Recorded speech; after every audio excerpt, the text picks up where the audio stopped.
Materi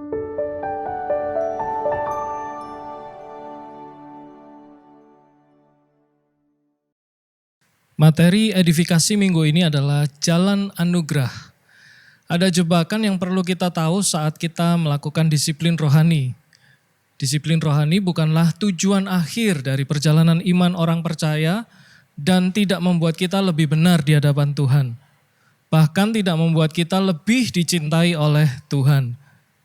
Melakukan disiplin rohani tidak otomatis membuat kita serupa dengan Kristus, tapi menempatkan kita pada jalan anugerah Allah, di mana melalui disiplin rohani kita berada di posisi yang paling ideal untuk kuasa anugerah bekerja memampukan kita menjadi seperti yang Tuhan inginkan. Mari kita lihat beberapa prinsip yang diajarkan oleh Alkitab agar kita tidak salah arah saat mendisiplinkan diri secara rohani. Yang pertama, disiplin rohani tidak boleh dilakukan sebagai hukum atau aturan. Di dalam Kolose 2 ayat yang ke-20 sampai 23. Mendisiplin tubuh jika didasarkan pada tujuan agamawi, yaitu untuk menekan hawa nafsu agar jadi lebih rohani, terbukti akan gagal dan justru akan membawa kepada keduniawian atau kesombongan. Disiplin rohani yang sejati harus didasarkan pada sukacita karena keselamatan dan kebebasan oleh penebusan dosa di dalam anugerah Allah. Yang kedua, kuasa dari kelimpahan kasih karunia dan anugerah kebenaran. Di dalam Roma 5 ayat yang ke-17 dan 21, 1 Korintus 15 ayat yang ke-10.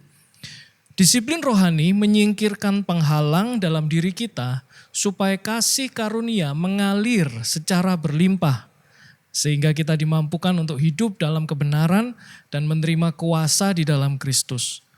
Hal ini membuat kita mampu bekerja lebih keras dalam menggenapkan kehendak Allah di dalam hidup kita.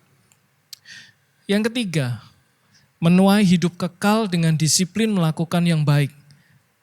Di dalam Galatia 6 ayat yang ke-8 sampai ke-9 kita melihat bagaimana Alkitab memandang posisi disiplin rohani terhadap anugerah hidup kekal. Meskipun ayat ini tidak secara langsung mengacu pada disiplin rohani, Rasul Paulus meminta jemaat Galatia untuk mendisiplinkan diri mereka dalam perbuatan baik, sebagaimana yang dituliskan dalam ayat yang ke-8. Barang siapa menabur dalam roh akan menuai hidup yang kekal dari roh itu. Di bagian ini kita melihat bahwa kita juga bertanggung jawab untuk berbuat baik dengan tidak jemu-jemu, sebagai satu tindakan praktis menabur di dalam roh. Mari kita join kontak, karena di dalam kontak kita akan membahasnya secara detail.